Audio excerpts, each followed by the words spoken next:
We'll call the meeting to order. This is the council committee meeting, October 17th, 2017. The first item on the agenda under administration is the department logos. This is something that we've talked about for a long time, and 5 years. Kevin's signaling to me. Can you pull that up, Sherry? That looks good. So as far as, so this is the citywide, and then admin or general government department. And the police is going to stay the same. Public Works. It's kind of, I don't know if, I can't see that one as well from here, but it says Erlanger Public Works under the logo, and then there's also the Erlanger Public Works. And that's very similar, if it's not exactly the same, right, as what we have right now. And mainly just to keep it all the same on all the equipment and all the trucks. Correct, Rick? Thank you. And then fire and EMS. What is that cross called, Chief? Maltese cross, okay. The one on the left will be replacing the one that's currently here. The other is just the letterhead, which I think is universal. And then the Station 3 logo is just an off-duty shirt that they purchased through the, and I think Station 1 is working on their, those are all duty. Okay. It's not necessarily an official thing that's going to be on equipment or anything like that. It's just a... Well, that's up yet. We don't know. Okay. All right. Yeah, nothing like a cow with suspenders on. Do they have opposable thumbs? I'm just kidding. Sorry. Holding the axe with hooves. Okay. And I think that's it then, right? So, does that look okay to everybody? Wonderful. Head nods. Beautiful. Are we going to be doing an IT logo, Matt? Okay. All right. Good answer. All right. I don't see anybody in disagreement, but feel free to let me know if there's something in there that you don't agree with. With that, then we'll move on to the next item, the CERS separation lawsuit. Jack, is that something that you'd be prepared to talk? Yeah, it's fine. Not really a separation lawsuit. That is how it was originally filed 4 years ago. This is the lawsuit that Fort Wright filed. It literally was about 4 years ago. They were the only city that were a part of this lawsuit for the first 4 years. Early on, they faced several challenges, one immunity challenges, some other defenses that were raised. They have been victorious in all of those initial defenses. They went to the Kentucky Supreme Court, and they are back at Franklin Circuit Court, kind of what I would say at start position one. I know that there have been 2 additional cities that have formally joined. I know Taylor Mill has joined, and City of Independence have joined. Ironically enough, Frank and I are both involved in the suit representing those 2 cities. The purpose of this lawsuit at this stage is to split the assets of CERS and KERS, I'm sorry. They're right now commingling those assets, and there are different statutory guidelines for KERS and CERS.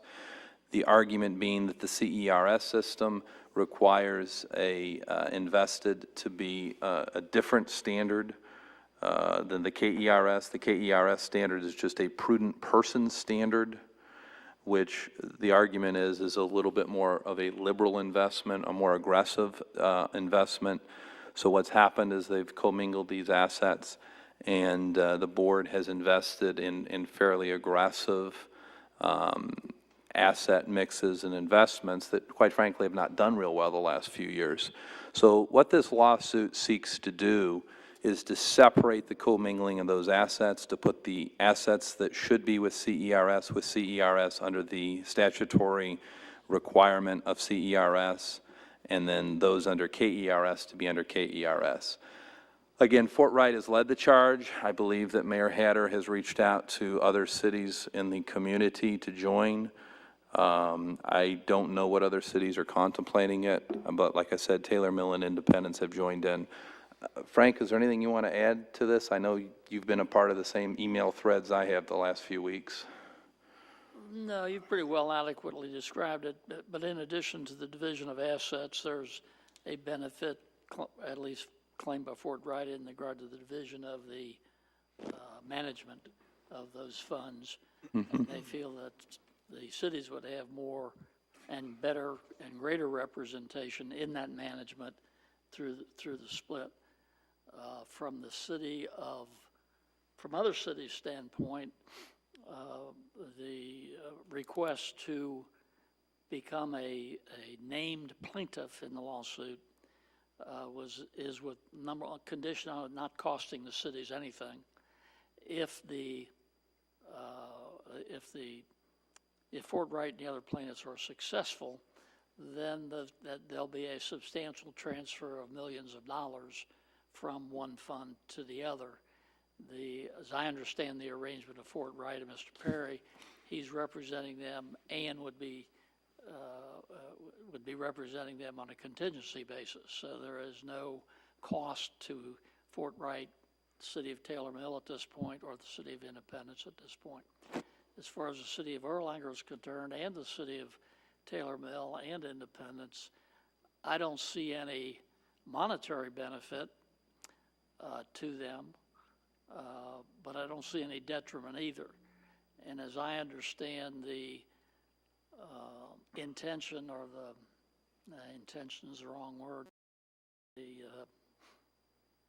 theory of the plaintiff's attorney is a benefit in the numbers of the city that are involved in the suit. If it's just one, a court might not pay too much attention to one small city in Kenton County, but if there's 5 or 10 or more, it might get that judge's attention. I think that's what the theory is. Yeah, and just to supplement on that, theoretically, all the cities are already in the case because this was Will filed. benefit from them as being a member of the class. That's right, because this was filed as a class action. They have not certified it yet as a class action, which is not unusual. That would probably be the next step.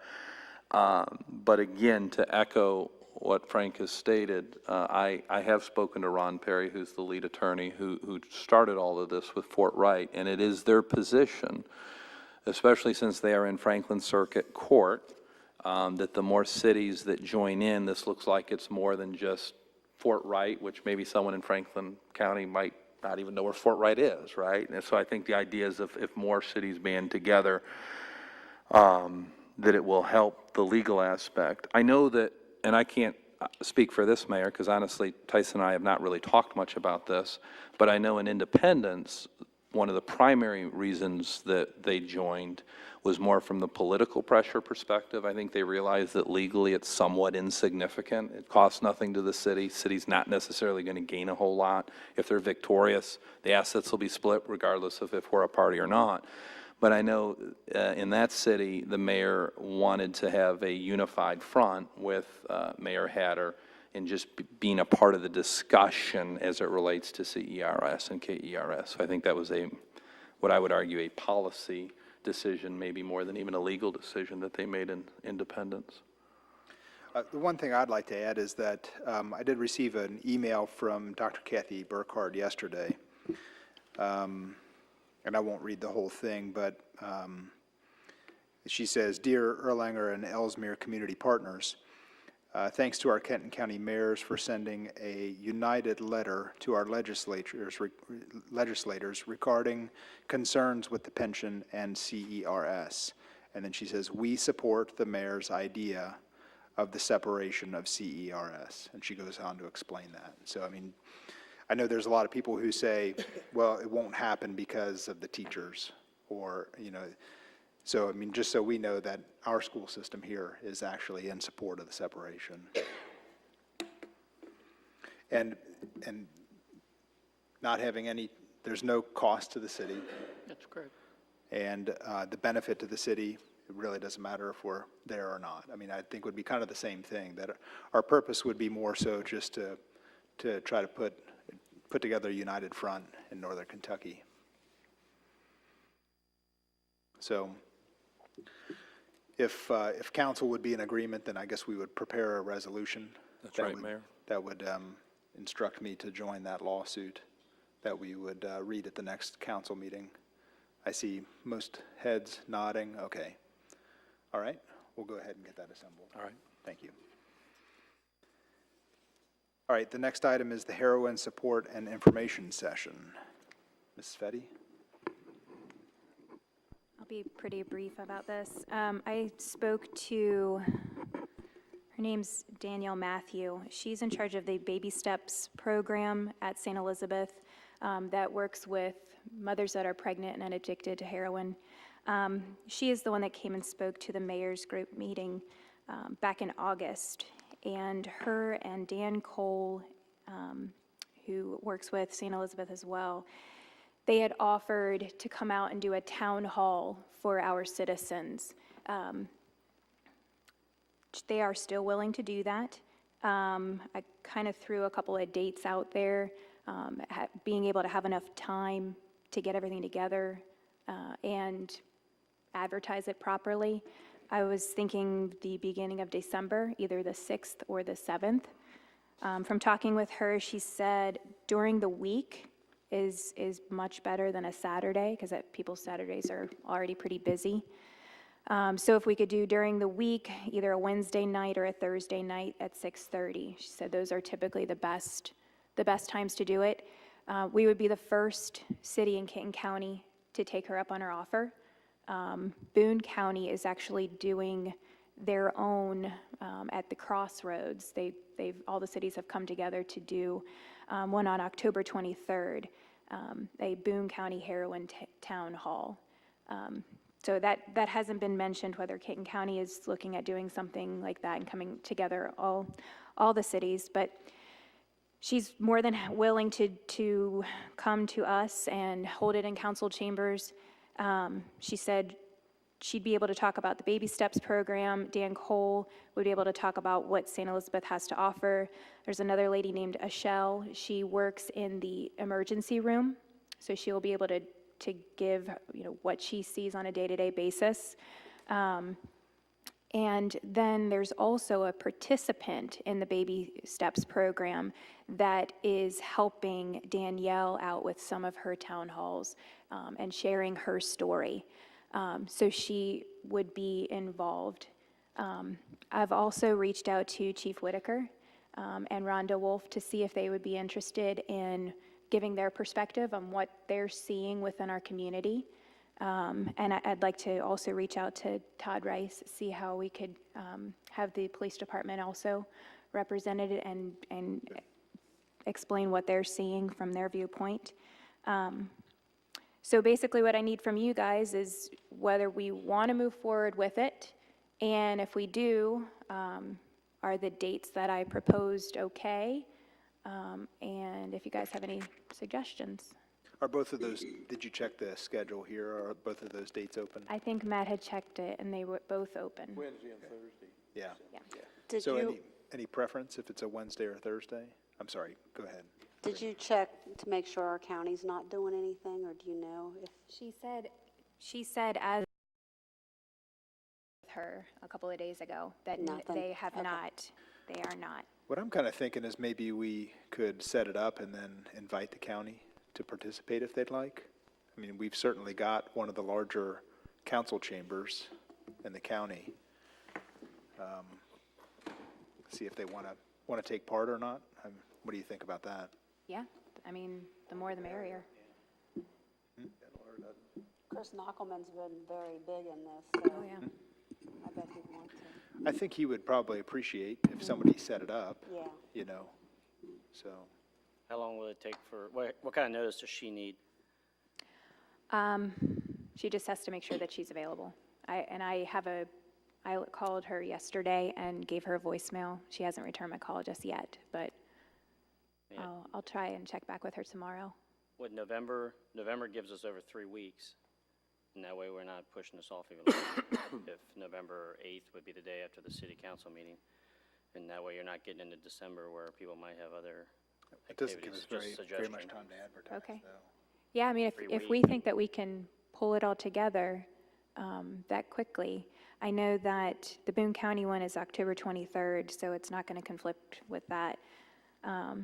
So I can talk to her and, It's, I mean, I think 3 weeks is enough time to advertise, Joe. I mean, don't you think? I mean, advertising over a month, you know, I Okay. don't know if that's necessary, but it's just a suggestion.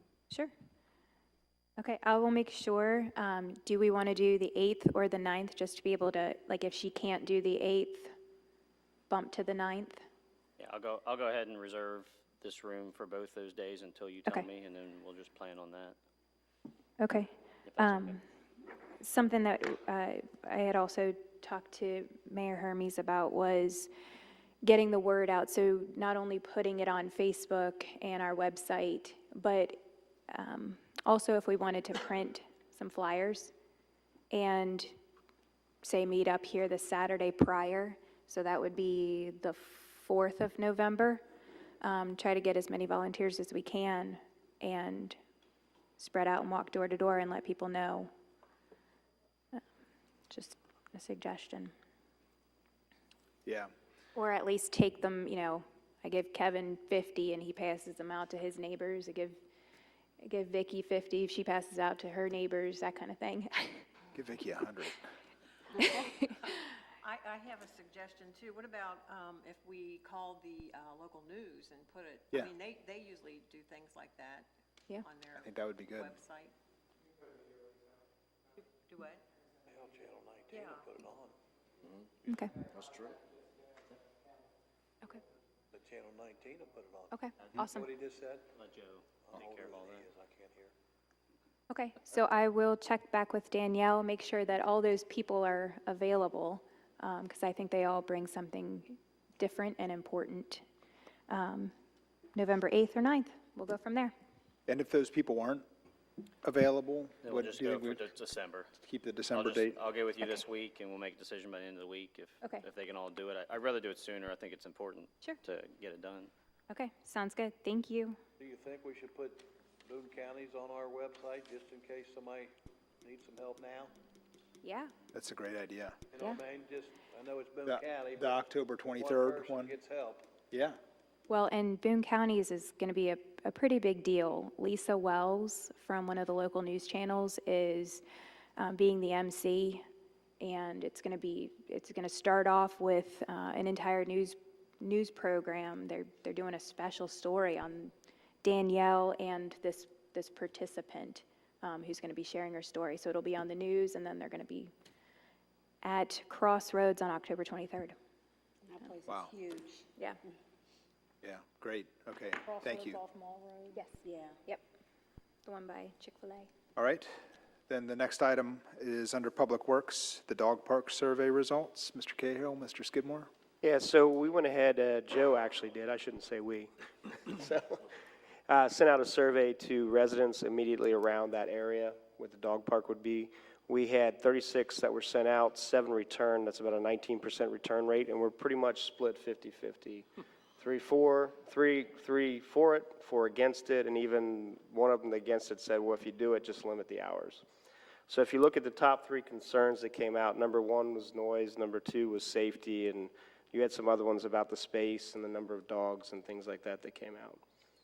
So I know we did have a petition for that, but I didn't get a chance to review that before this. I wasn't sure where the location of the petition was, but I know there were several citizens that did sign it, so at this time, I have no recommendation. Okay, so let me make sure I heard that correctly. 36 surveys were sent out and 7 returned? 7 returned, and we're 3 for it, 4 against it, and even one of the 4s that was against it said, if you do it, just limit the hours. Okay. So, Okay. Was there a cost? I mean, what was the cost? Do we know? Rick?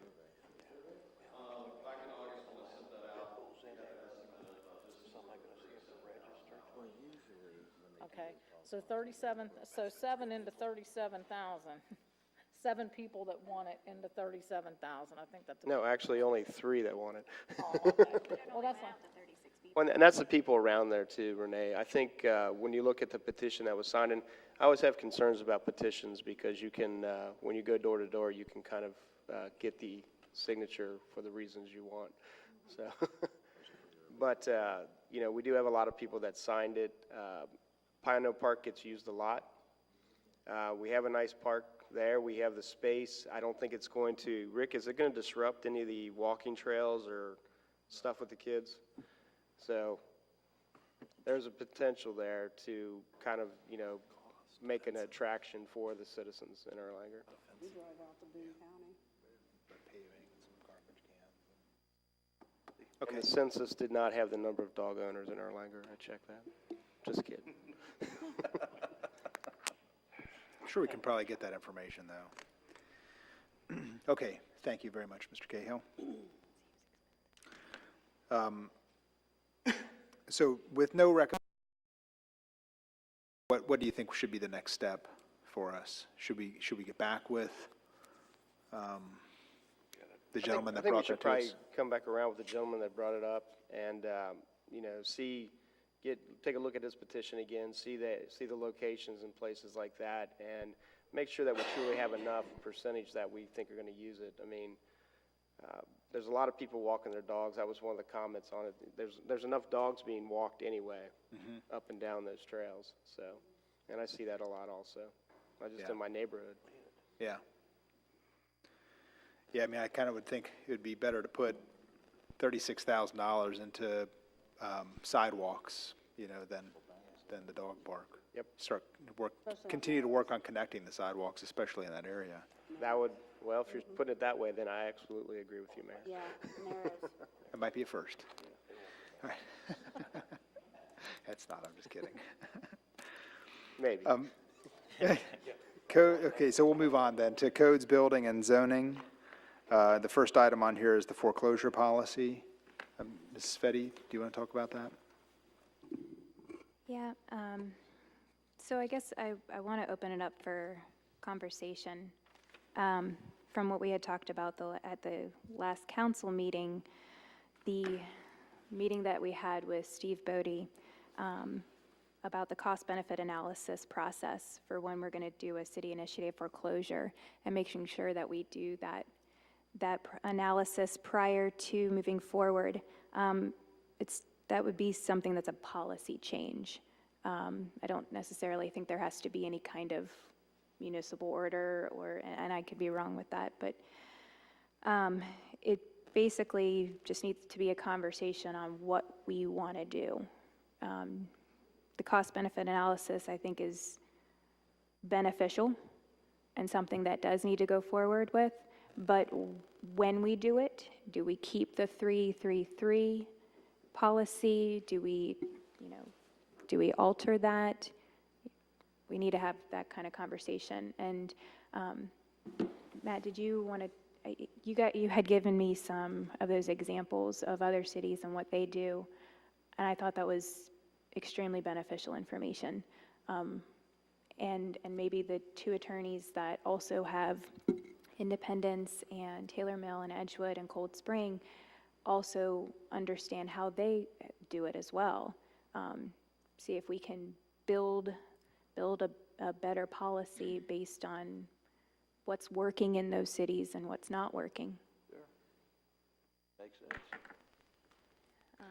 So, do you have the information from some of the other cities?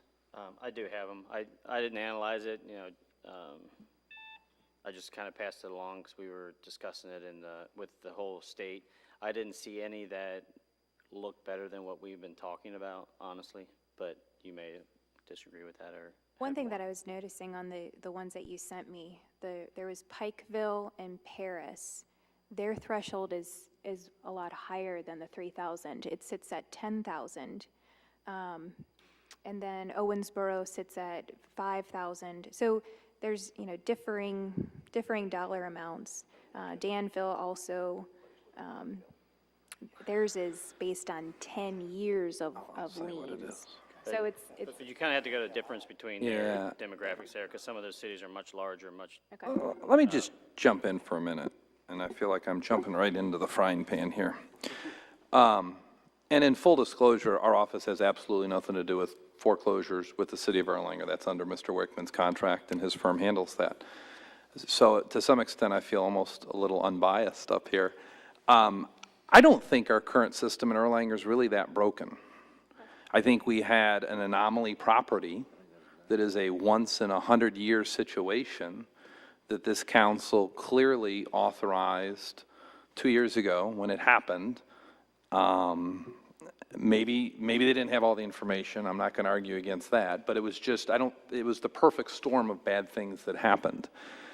I think that the policy of the 3-3 makes sense, but I just think there needs to be another level of analysis. I don't think it's like every single property that falls under that should automatically go through foreclosure. It's probably something that Kim and Frank should sit down with Steve and Matt and the mayor and decide, okay, this hits our parameter. Now do we want to move forward with it? And if we do want to move forward with it, we probably should take it in front of council and explain the cost-benefit analysis. You ask what other cities do. Quite frankly, the other cities that I represent and have represented don't really have a formal policy, and that might not be the right answer, but properties pop up. Maybe it's an eyesore that's, on Turkey Foot, or an eyesore that's on Richardson Road, and they get some complaints from neighbors, and oh yeah, they haven't paid taxes in 5 years, and we sit down with a group of 3-4 people and we say, hey, is this something we should foreclose on, or is this something that's, what are the risks, what are the rewards, how are we going to handle it? And we literally kind of just go case by case, and that's what we've done in all the other cities I've represented. I think Erlanger has a more formal policy, but I don't think it's that far off. That's just my humble opinion. That's fair. I've heard a couple things, a couple recommendations on it. One person said, maybe don't make it so that it sets off the foreclosure process when one of those three, maybe it's two of those three. Once they hit the, two of those three items. The other thing I heard was, okay, then maybe we just make that, instead of saying that initiates foreclosure, maybe that just initiates that we look at it, either in a committee meeting or at a council meeting I think, Jack, that's a to good do the idea. I think economic Then analysis. do the analysis like that you brought up, that's great. Yeah. And go from there, my opinion. That makes sense to me. Because I don't think there's a ton of these out there, are there, Frank? I mean, in the last 2 years, how many city-initiated foreclosures have there actually been? For civil citations and delinquent taxes? That are city-initiated? Well, I don't know. Kim, what do you think? Okay, that's more than I thought. Okay. Is it more because of the policy, or is that pretty normal? It's not because of the policy. It kind of runs. Okay. Framework, but, I mean, it's not like, the minute that happens, we're like, boom, foreclosure, go. It's usually the situation where, hey, nothing's happening, we've exhausted everything we can to try to get it satisfied. I would say, I'm trying to think how many, where the properties are, they're almost always abandoned or vacant. So, with concern, I would think most people would be like, oh, you're putting people out on the street because they're not doing things, and that's generally not the situation at all. It's kind of dead end, nobody's paying, nobody's responsible, not gonna be type of situation. So maybe we still keep it at one of those, once it hits one of those three, then we do the economic analysis. Yeah, and I'm thinking as far as what you said about the other cities, I think what their process is to how they get to that number too, even up to that point, probably plays a big role in that, right? So if they're not even as, robust as our system is, they might find people $1,000 a day right off the get-go, right? So you get up to that as equally as you do as far as the system. So I don't know what those numbers are actually depending on what that procedure is. And in the foreclosure world, it's amazing how you go a mile and the numbers are different. I mean, it's just, to me, amazing. Like, I think Covington did 110 last year. So us doing 5 to 10 a year, and Covington at 110. But I know in Independence, I don't think we've done any in the last 2 years. Cold Spring has done one. I was deputy master commissioner, my wife was master commissioner down in Grant County, a galaxy far, far away. And we were doing 75 foreclosures in the whole county a year. And most of those were bank initiated, like probably only one or two were actually city initiated. So I do think it's interesting as you go north to south, how the numbers certainly change. Was that in the middle of all the It was. foreclosure It crisis was. too? Yeah, it was, yeah. So, Okay. Yeah, I mean, we can keep the 333 as long as we put that, okay, now when one hits, then we go into an analysis. Yeah, So- that's fine. I think if it's a policy change, is that something that we necessarily need council? But I guess what I would like to do is either create whether it be a resolution or municipal order or whatever it might be, just to kind of have a paper trail of why we're making this change. Would that be okay? Okay. All right, thank you. All right, then the next item is the citizen resource advocate position. Mrs. Fetty? Yeah, and I'm gonna ask to push this to next month. I'm still working with the various departments. I've already had a meeting with the fire department, a representative from the police department, and with Dave Hahn from Codes. So I'm still gathering a tremendous amount of information to try and develop this a little further. So if we could move this back to the November meeting, I'd appreciate it. The November 21st committee meeting? Yep. Okay, Please. all right, Thank you. thank you.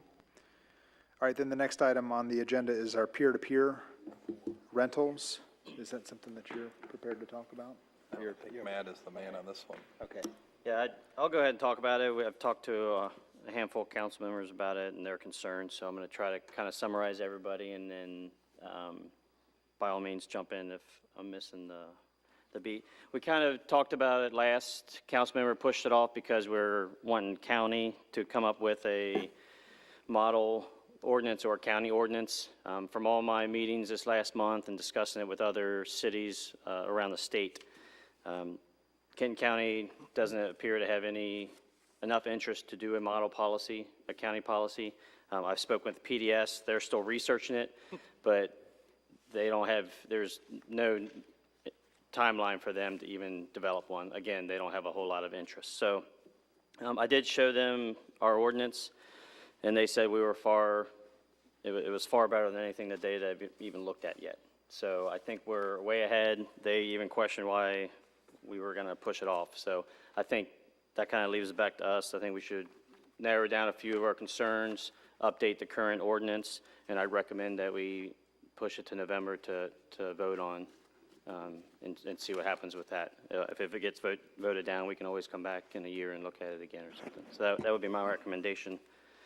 So I'll start going through here and kind of outline some of the concerns. If I bypass a section that you had a comment on, please stop me and we'll go with that.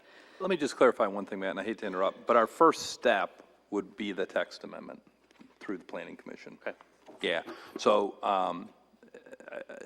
that would be the first step, is we would have to have an application for a text amendment to allow these in residential zones, and then we would pass this ordinance kind of as the companion ordinance to regulate that situation. Okay, but still, we probably want to know, I agree, I didn't, You wanna go ahead and- I just wanted to clarify that, I'm sorry. yeah, thank you. Okay.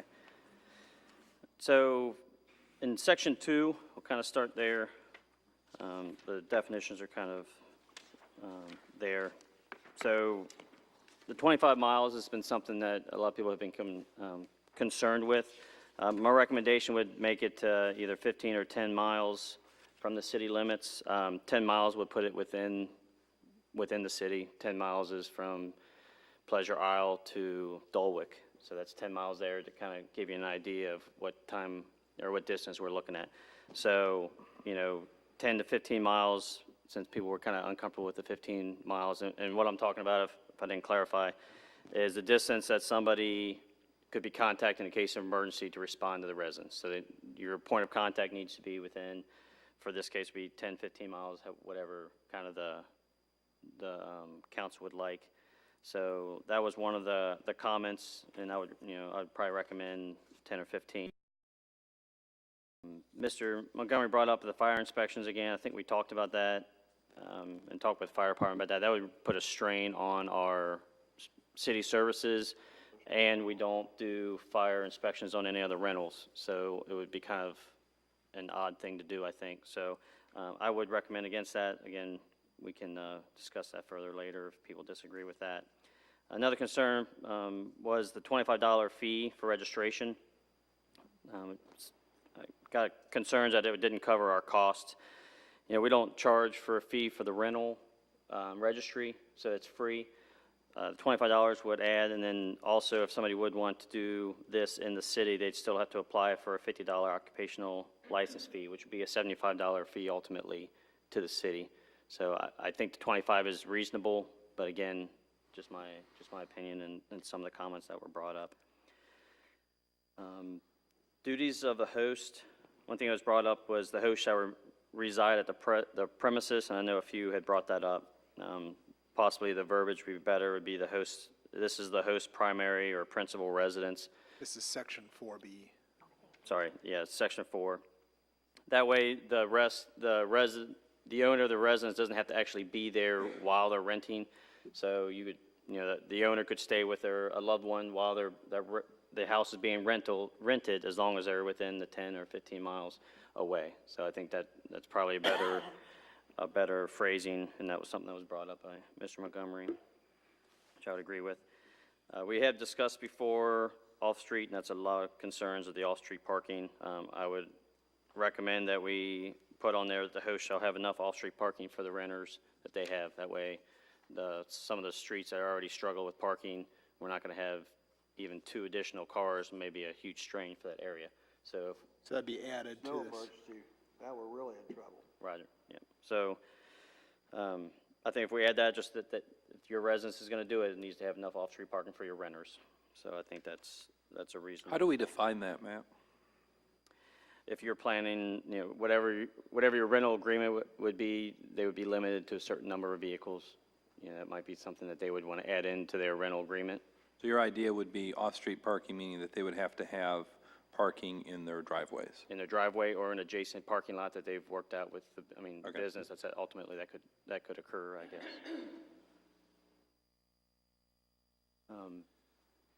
The only other thing I think is one of the PDS recommendations that I thought was probably not a bad idea was establish some sort of criteria for approval or disapproval. Things like if we start getting a bunch of these, we don't want to have too many in one area, maybe.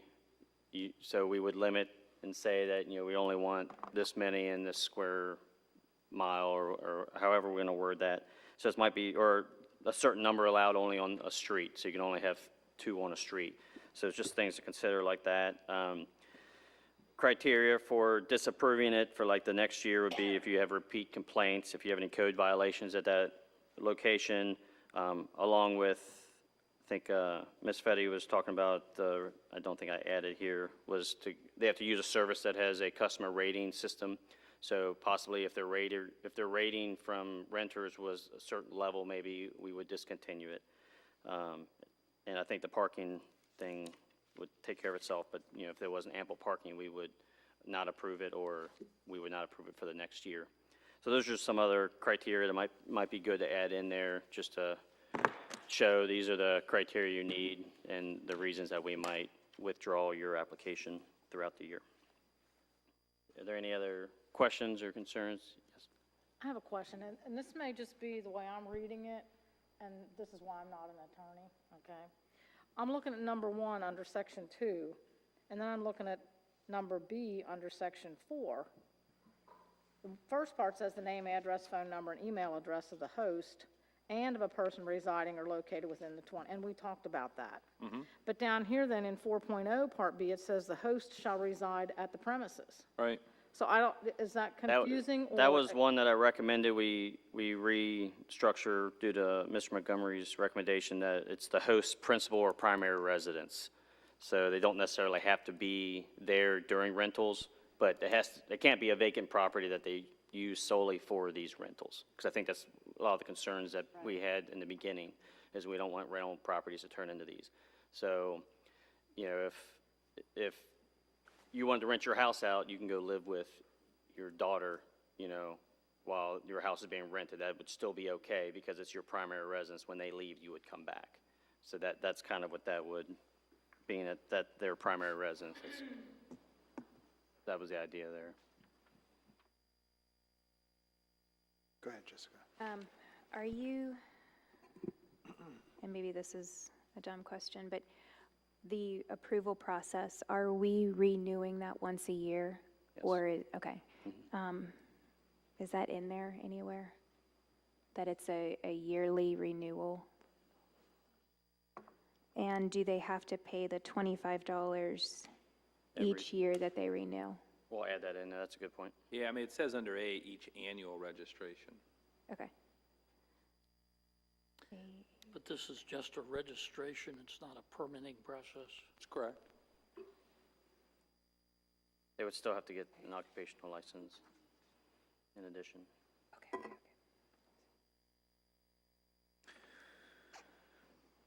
So can we have a little bit more discussion about the density, you know, or how we would control? So there's not an area where every single residence is a peer-to-peer? Well, I would recommend, let me do a little bit more research, like Jack said, we still need to do a text amendment first. So I'll research some of the other, I've only received one other contract from another city, but maybe we'll look into that and see what they have for guidelines, and I'll bring up a couple of suggestions instead of just. Yeah, I mean, the other thing to consider, and I'm not real familiar with how the different R zones play out, but some of the cities that have passed these have only passed them in certain R zones. I mean, you don't have to put it in all the R zones. So we could put it in R zones. R1 or? Yeah, that have more land, that have, yeah. I mean, we could just pick a few R zones that are, that maybe are better sustainable than an R3 or R4 that are going to be potentially duplexes, multifamily, smaller lots. That might be a way to deal with some of that. Are we calling it short-term rental? Or is that in the title at all? Yeah, it's peer-to-peer short-term Okay. rentals. Okay. I just don't want people to get this confused with the application to be able to rent, you know, rent out there. Linda, did you have something? How many days is considered a short-term rental? How many days? That's in there, isn't it, Jack? It's somewhere. I think it's in there. Less than 30. I'm thinking it says less than 30. Yeah, it's a short-term rental, just a dwelling unit that's rented. Right. Less than 30 consecutive days. There's no limit as long as it's only one contract at a time.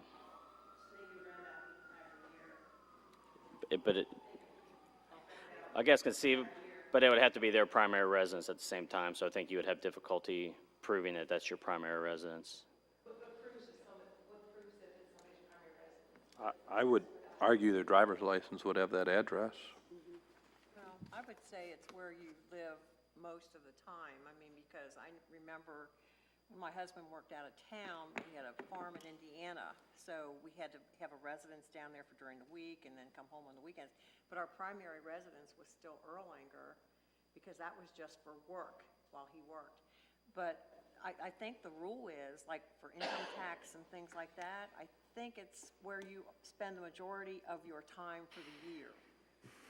Yeah, I mean, I'm sure it's something that every attorney up here has litigated in different cases where somebody has been domiciled, and it is a fact-based situation. I do think the first level is where, if their driver's license says Boone County, they probably don't live in Erlanger.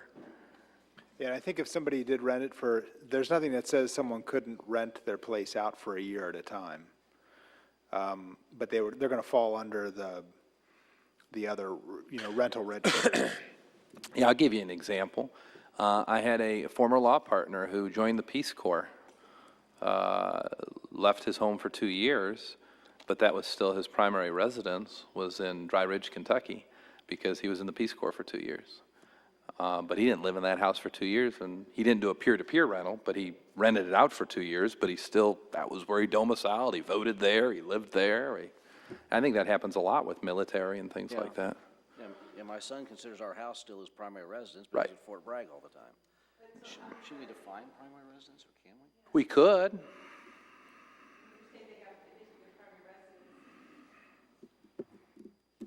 Okay. We could. I can find some definition in KRS or something.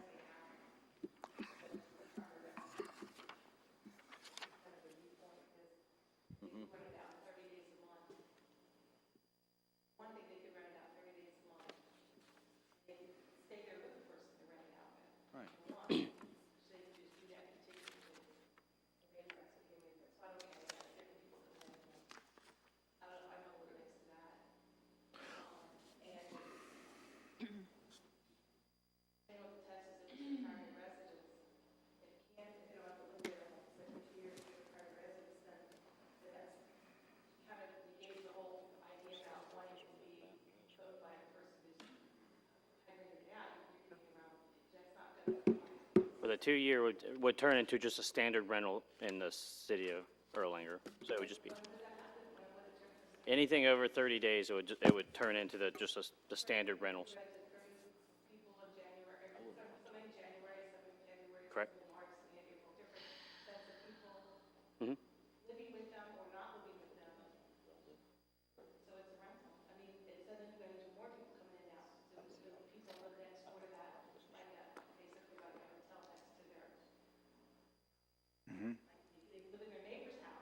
And in the extreme situation, yes, that could happen. Okay.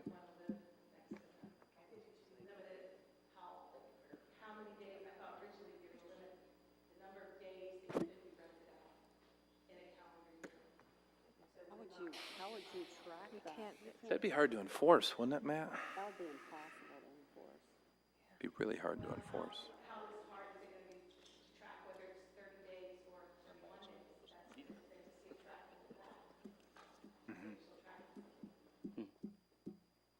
Well, this is definitely more stringent than a regular rental.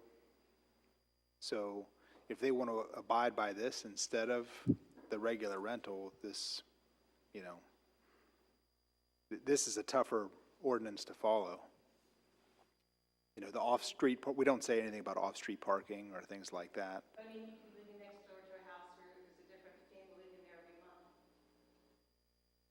Sure. Do you-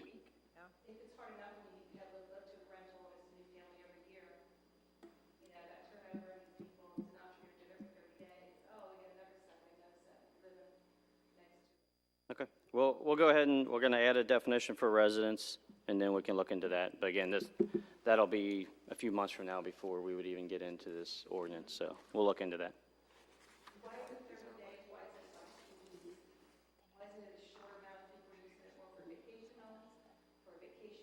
It's made for vacation, big sporting events in Cincinnati. It would be that's all-star. Or short-term work assignments, things like that. Yeah, I mean, if somebody was working at Toyota Cincinnati for 3 weeks, they could stay at a place like this. Well, that's the guys that worked on the bridge down there. Yeah, Do the same thing. yeah, good example. The reason it has to be 30 days is we'd create a gap if there wasn't. So if we just put 14 days in, then we'd have no law in the books between necessarily 15 and 20. I think that would create more of a quagmire, especially within the definition of hotel under our text, which I don't have the exact verbiage, but it clearly, a hotel, I think, is defined by 30 days or less or something. I mean, this language jives with the hotel language.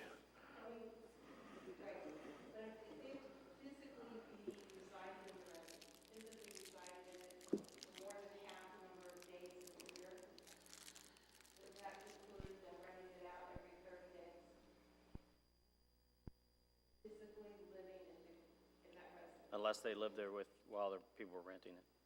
Yes.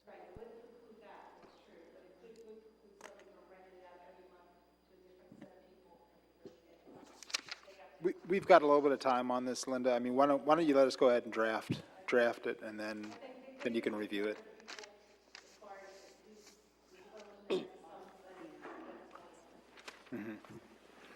Corinne?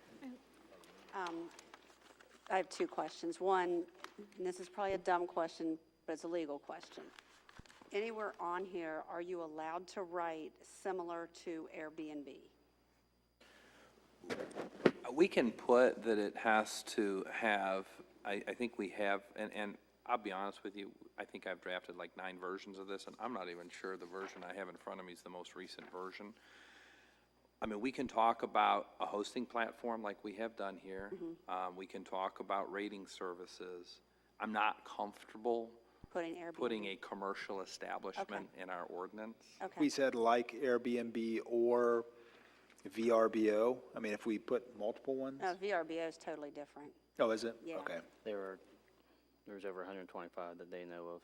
So, Yeah. I mean, I don't think we should put any names.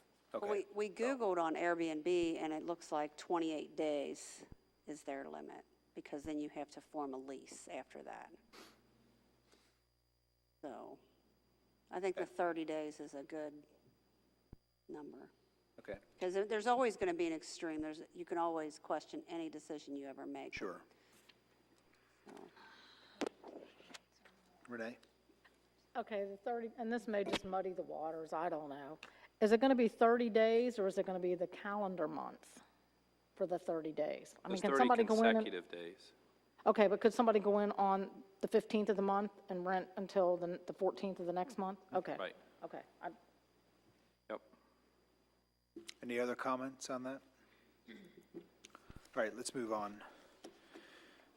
The last item on the agenda is under police regarding the firearms ordinance. Are one of you prepared to talk about that? You want me to, or you? I can start. Okay. I had called Mr. Kramer the other day and had a conversation with him, and my partner in crime is ill this evening, so she called me, and I told her I could take care of it. But anyway, what I understood Matt as saying, and correct me if I'm wrong, is that when we did our recodification, somehow our ordinance on discharging of firearms was not replaced. And so then when they wanted to put it back in, they looked at it and they tweaked it a bit. So, I mean, if anybody has any concerns with any of the language, I think that's why we wanted to discuss it. I think that's why, I assume that's why Ms. Fetty wanted to bring it up this evening. I mean, I have a few concerns that I shared with Matt. My biggest concern is, I think it's letter F. Any parent, guardian, or person having legal custody of a minor who violates any provisions of the ordinance shall be guilty of a misdemeanor and shall be fined not more than $500. I was wondering if we could tweak that a bit more and say something about maybe after the second offense, or, I mean, because parents normally are going to be pretty careful with their children, but I mean, it could happen that they slink out and get in trouble, and if you have that first warning, then you know to either take the thing away from them or to watch them more closely. And then the second time, then I would say, hey, you knew about this, and you let them do it anyway. I mean, is there some way we could do that? Well, and we could, but what you're doing is you're taking away a little bit more discretion that the police are going to have. This is not, the police, and Colonel Brendel will correct me if I'm wrong, but they're not going to be jumping to these sections of making arrests, writing citations, because that's just, that's But not, they it's could. not, but they could. But they So if you could. have that special situation where you need that, it doesn't tie their hands by saying it has to be the second offense. They could do it right away if it was that big of a deal. I That could would be need my a only lawyer. concern. I could need a lawyer the first time my child, I mean, I don't have any Yeah. children, but I'm just thinking back when my little one would have been out and about. Could we make it may instead of shall? I mean, shall is pretty Well, we have instructional. to, but shall is just meaning that they have the authority to do that. it says they have. I mean, from a practical So I have to be charged and perspective. convicted, you know. Right, well, and from a practical perspective, any juvenile offense is going to go through your local CDW. And if it's some kid shooting a pellet gun across the neighbor's line, you're never going to see a charge on that here in Kenton County, just from a practical perspective. And then the other thing I mean, thought do you of, too, disagree, Randy? You do a fair amount of juvenile court. I mean, it's just, I do. No, I don't think there's going to be a lot of charges running out of this sort of No. thing. I mean, Well, that's what Matt said too, is he Yeah. assured me that it probably wouldn't happen. Are you serious? And I can see that because I know with our police, they are very generous when they even make traffic stops. You know, they use their good judgment as far as, am I gonna give this person a ticket? Am I gonna Right. give them a warning? We let that up to them, so. My other thing, and this is a concern, I probably not gonna fit in this ordinance. I think my husband asked me this about the pyrotechnics in Erlanger, if that would be included in the projectiles, because one year I got several projectiles in my pool, and they're really hard to remove, and not that I want to go out and get people in trouble, but I'm just wondering if that would be considered in the projectile, or is that something totally different? I would believe that would be different, just due to having to light it. If you're like a